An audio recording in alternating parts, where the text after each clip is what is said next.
बाकायदा सरकार के साथ साथ इस देश की अदालतें, चाहे वो सुप्रीम कोर्ट हो चाहे हाई कोर्ट हो, ये भी उतने ही जिम्मेदार हैं। कानून से ऊपर हो क्या? तो इसका पुरजोर विरोध करेंगे। सड़क पे आके करना पड़ा सड़क पे आके करेंगे, अदालत में करना पड़ा तो अदालत में करेंगे। इस गुंडागर्दी को, यही शब्द इस्तेमाल कर रहा हूं, मनन मिश्रा तक पहुंचाने चाहिए ये शब्द कि इस गुंडागर्दी को चलने नहीं देंगे। जितनी अगर कॉन्स्टिट्यूशन को कोई सेव कर सकता है तो वकील ही कर सकते हैं। बोधे संत बाबा साहब डॉक्टर भीमराव अंबेडकर जी के चरणों में नमन करते हुए, बहुजन समाज के सभी संतों महापुरुषों के चरणों में नमन करते हुए, आज हमारे साथ मंच पर बैठे हुए हमारे सारे साथी और सामने बैठे हुए मेरे सभी नौजवान, मेरे बुजुर्ग, मेरी बहनें, आप सभी एडवोकेट साथियों को जय भीम, नमो बुद्धाय, आदाब, सत श्री अकाल, नमस्कार। साथियों,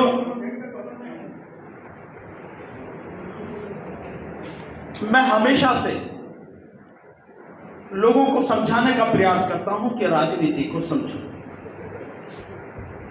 हम जिस बात की चर्चा करने के लिए आज यहां पर हैं,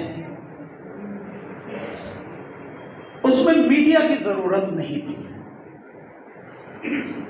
जिस चुनाव की हम बात कर रहे हैं वो चुनाव और उसके विषय में चर्चा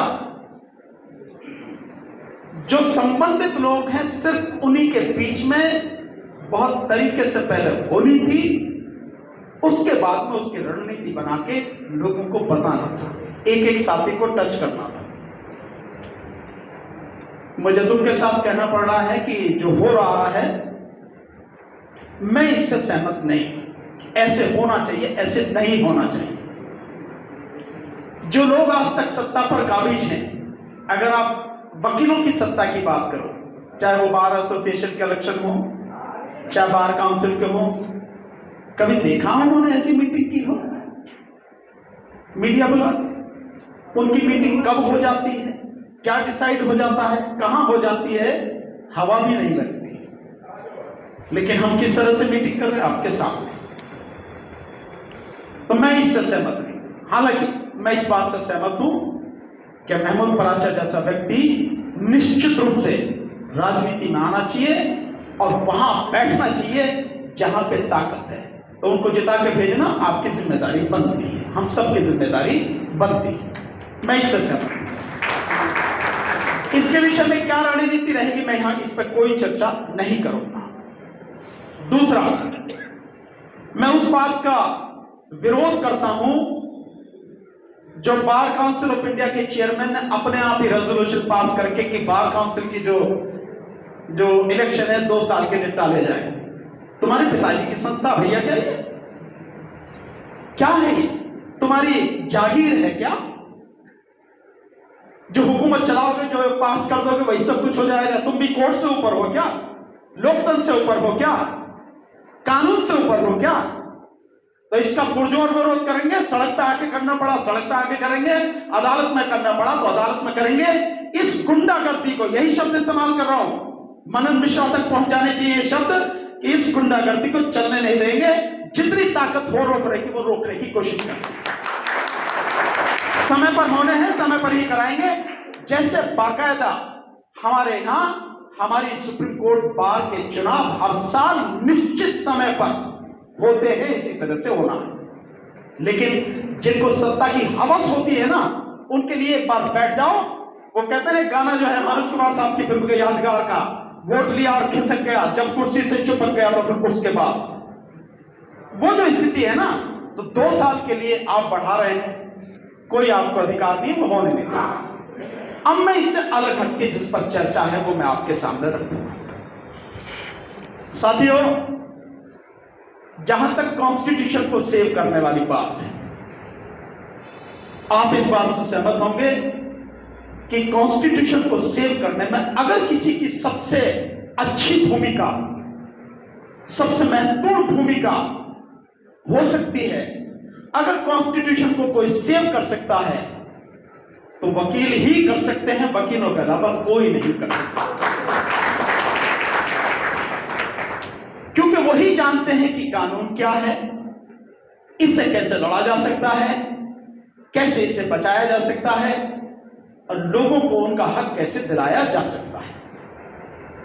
और ये बात आप सब जानते हैं, कहने की नहीं, कि अगर कॉन्स्टिट्यूशन सेव रहेगा या ये संविधान बचा हुआ रहेगा और इससे भी आगे चल के अगर इस संविधान के अनुसार, इस संविधान के अनुरूप ईमानदारी से संविधान लागू होकर लोगों को उनका हक मिलेगा, तभी देश भी बचेगा।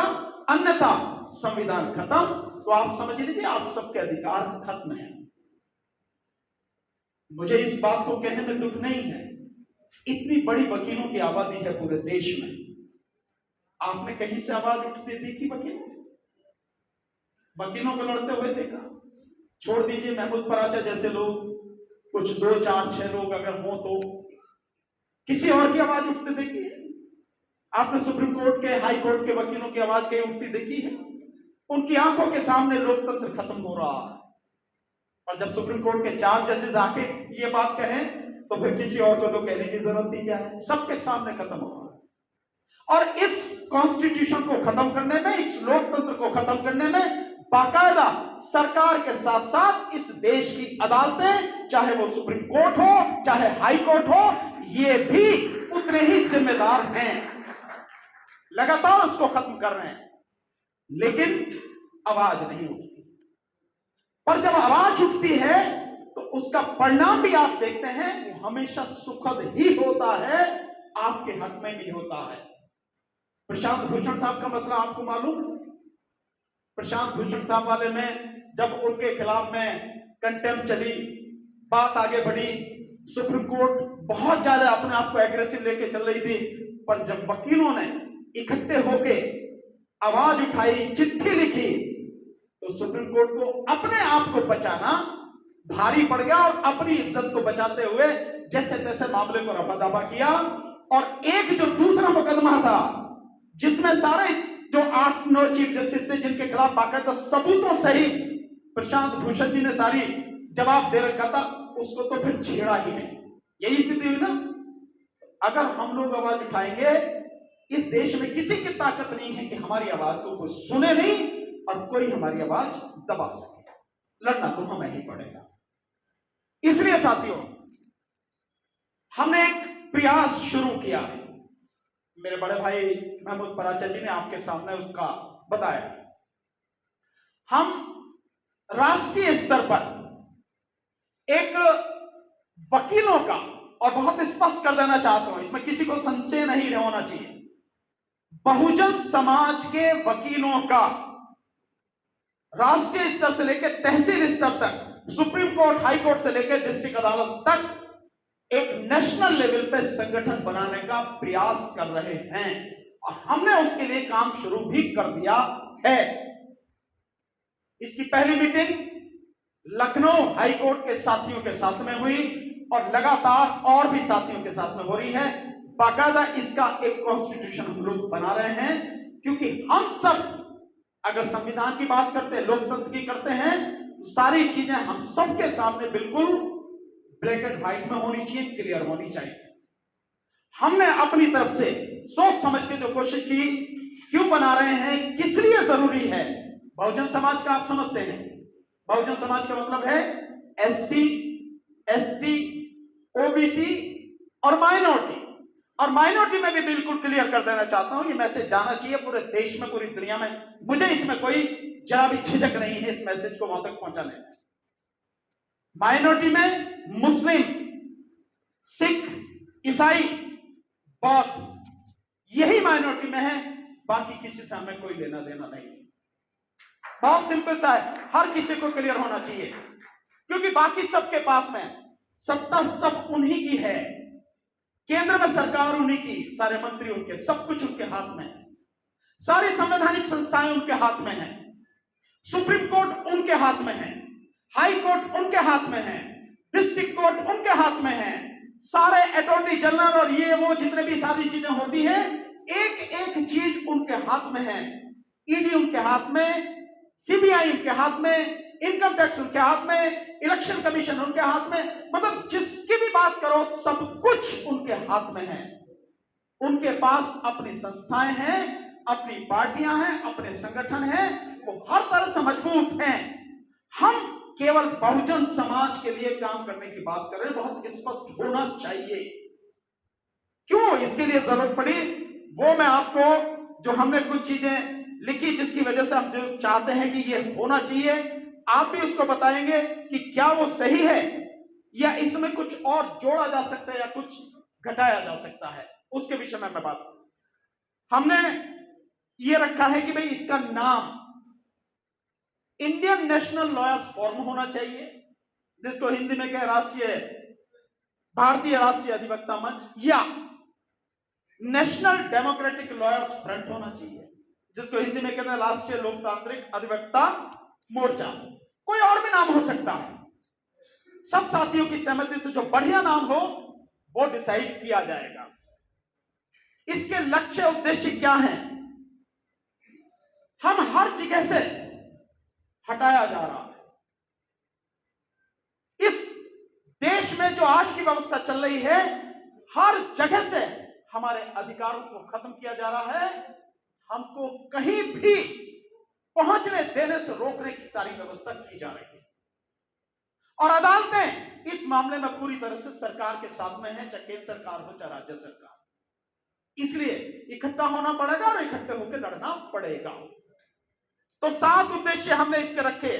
नंबर 1, भारतीय न्यायपालिका में सर्वोच्च न्यायालय से लेकर, इसको ध्यान से सुनें, भारतीय न्यायपालिका में सर्वोच्च न्यायालय से लेकर सभी राज्यों की उच्च न्यायालयों और जिला न्यायालयों में बहुजन समाज के जजों का प्रतिनिधित्व पूरा करना। ये सुप्रीम कोर्ट किसी एक की नहीं है, या यूं कहो कि सुप्रीम कोर्ट केवल सवर्ण समाज की नहीं है, इस देश की है। तो इस देश के सभी समाजों का, वर्गों का प्रतिनिधित्व वहां पर होना चाहिए। 31 जजों में बाकायदा सबका प्रतिनिधित्व होना चाहिए। ये आवाज हमें मिलकर उठानी पड़ेगी, इसलिए ये संगठन बनाया जा रहा है साथियों। दूसरा, न्यायपालिका में जजों के अतिरिक्त जो अन्य कर्मचारी हैं, जैसे पेशकार, एहलमत, स्टेनोटाइपिस्ट, क्लर्क, चपरासी इत्यादि, इनमें भी बहुजन समाज का प्रतिनिधित्व पूरा कराना है। रिजर्वेशन की बात भूल जाइए, रिजर्वेशन का कोई मतलब नहीं, प्रतिनिधित्व चाहिए। ये देश सबका है तो सबकी भागीदारी चाहिए, हर जगह चाहिए, हर संस्था में चाहिए, इसलिए प्रतिनिधित्व की बात है, रिप्रेजेंटेशन की।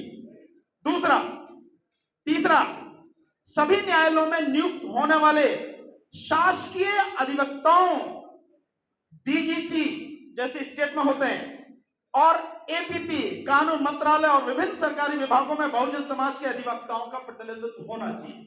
हो क्या रहा है, आप जाके देखेंगे इतने वकीलों की जरूरत होती है पैनल में, कौन मिलेगा आपको? हर कोई जानता है, बड़ी मुश्किल। अभी जो बात चल रही है, शायद यूपी की ही बात है, जो करीब 850 के लगभग एडवोकेट हैं, उन 850 में 5 तो शायद शेड्यूल कास्ट के हैं और ओबीसी के कुल 47 हैं। मुसलमान तो हो ही नहीं सकता, क्योंकि मुसलमान की तो मतलब जब उन्हें टिकट नहीं दे सकते तो वकील कैसे बना देंगे उन्हें? सो आप इस चीज को समझ सकते हैं। ये इसमें ताली बजाने की जरूरत नहीं साथियों, ये बहुत गंभीर स्थिति है। ये देश किसी एक के बाप का नहीं है, हम सबका है, इसलिए अपना हक लेना हमारी जिम्मेदारी है, हमारा धर्म है, हमारा फर्ज है, इसलिए संगठन बनाया जा रहा है। तो ये जो है, हर जगह हमारा आदमी होना चाहिए, जितनी जिसकी संख्या भारी, मानव साहब काशीराम जी का कहना है, जितनी जिसकी संख्या भारी उतनी उसकी हिस्सेदारी। ये जरूरी है साथियों, लड़ना पड़ेगा हमें, बिना उसके मिलेगा नहीं। चौथा, वकालत में आने वाले, ये बहुत जरूरी है। आप और हम सब जब आए थे, नए थे, हम सब ने बहुत सी दिक्कतें झेली। हमारे नौजवान साथी बैठे हैं, बड़ी एक बड़ा कड़वा सा एक शब्द है, इसको अदरवाइज मत लीजिए, लेकिन मैं उस शब्द को बिल्कुल एज इट इज आपके सामने रख रहा हूं। वकील की जो शुरू की उसकी जिंदगी होती है, कैसी होती है उसको आप समझ लें। शब्द किसी ने कहे कि वकील की जवानी और वैश्या का बुढ़ापा एक जैसा होता है। हम लोग जब संघर्ष करते हैं, शुरू में आते हैं, न केस होता है, न पैसा होता है। कोई सीनियर इतना बढ़िया मिल जाए कि वो आपकी मेहनत का आपको शुरू से ही देना शुरू कर दे तो बड़ी अलग बात है, अन्यथा कोई देता नहीं है साथियों। इसलिए हमारे जो वो साथी हैं, बहुत से लोग निराश हो जाते हैं, क्योंकि वकील बनते ही माँ बाप की जो उम्मीद लग जाती है परिवार की कि भैया अब तो वकील बन गए, पैसा कमाने लगा, कल से ही नोट बरसने लगेंगे। होता कुछ नहीं है। 5 साल तक बेचारा कैसे वो झंडी हिलाता, फाइल पकड़ के कैसे अदालतों में घूमता है, उसे मालूम। तो चौथा यह है कि वकालत में आने वाले बहुजन समाज के नए और युवा लड़के व लड़कियों को सही तरह से गाइड करना, वकालत सिखाना और उन्हें हर तरह का सहयोग और सहायता उपलब्ध कराना हमारी ही जिम्मेदारी है। हमारी तो भाई हैं, वो हमारी तो बच्चियां हैं, किसी और की नहीं है। साथ में 5वां, भारत में स्थापित सभी बार एसोसिएशनों में बहुजन समाज के अधिवक्ताओं को पूरी तरह से संगठित कर बार काउंसिल ऑफ इंडिया से लेकर सभी राज्यों की बार काउंसिलों में तथा सभी बार एसोसिएशनों में बहुजन समाज का समुचित प्रतिनिधित्व सुनिश्चित करना। दिल्ली के आप बार को तो जानते होंगे, दिल्ली में इतनी बार हैं, हाई कोर्ट की भी, सुप्रीम कोर्ट की भी, डिस्ट्रिक्ट कोर्ट की, कैसा कैसा प्रतिनिधित्व आप सबको मालूम है, बताने की जरूरत तो है। इसमें जिम्मेदार हम हैं। हमारी नासमझी, हमारा बिखराव, वो सबसे बड़ा जिम्मेदार है कि हमारा प्रतिनिधित्व नहीं। इसके अलावा 6, परस्पर सहयोग के द्वारा दुख सुख में कदम से कदम और कंधे से कंधा मिलाकर साथ चलते हुए बहुजन समाज के सभी अधिवक्ताओं साथियों को हर प्रकार से सशक्त बनाना। किसी के साथ में कुछ भी हो जाता है कि इसको पता ही नहीं होती हम लोग, जबकि हमें उसकी मदद करनी चाहिए। तो ये भी एक हमारा उद्देश्य। और आखिर में समस्त बहुजन समाज को भारतीय संविधान के प्रावधानों की पूर्ण जानकारी देते हुए उन्हें सही और समुचित कानूनी व संवैधानिक सलाह और सहायता उपलब्ध कराना, राजनीति में सक्रिय भूमिका निभाते हुए भारतीय संविधान, लोकतंत्र और गणतंत्र की रक्षा करते हुए निरंतर संघर्ष करते हुए एक सशक्त जन आंदोलन का निर्माण करना। समाज के प्रति भी तो हमारी जिम्मेदारी है। मैं मानता हूं 2 अप्रैल का जो कांड हुआ, उसके बाद जितने लोग अरेस्ट हुए, बहुत साथियों ने बहुत ईमानदारी से काम किया, बिना फीस लिए ही लोगों की बेलें करवाई, मुकदमे लड़ने, बहुत अच्छी बात है। लेकिन इसको एक संगठन का रूप देना है, ताकि समाज को जब भी उसके सामने कोई सामाजिक दिक्कत आए, व्यक्तिगत नहीं, अगर कोई व्यक्तिगत बलात्कार कर रहा है, कोई कत्ल करके चला रहा, उसे थोड़ी बचाएंगे, उसके लिए तो फीस लेंगे, उस तरह से काम करेंगे।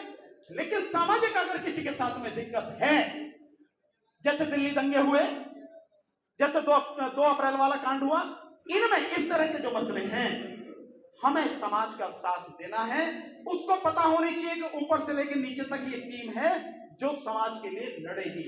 और ये केवल एक की नहीं, बहुजन समाज में SC, ST, OBC, माइनॉरिटी सबकी इकट्ठी होगी, हर किसी की भागीदारी होगी। इन चीजों को लेकर हम लोगों ने डिस्कस किया, महमूद भाई ने, हमने और हमारे साथी हैं, और हमने इसका कॉन्स्टिट्यूशन बनाना शुरू किया। काफी कुछ बन चुका है, थोड़ा बहुत रह गया। I hope within a week हम उसको कंप्लीट कर लेंगे। देन उसके बाद में इस तरह की मीटिंग जगह जगह, अलग अलग डिस्ट्रिक्ट बार में, हाई कोर्ट्स में हम करेंगे और साथियों को जोड़ने का प्रयास करेंगे। मैं आपसे चाहूंगा कि हम सारे साथी और हमारे जो और भाई हैं, हम सबको इसमें जोड़ें, इसका सदस्य बनाएं, ताकि किसी के साथ भी अगर कोई दिक्कत हो तो अकेला महसूस ना करे, सब उसके साथ में खड़े हों, और जो सरकारें हमारा हक मार रही हैं उनसे हम अपना हक ले सकें, छीन सकें।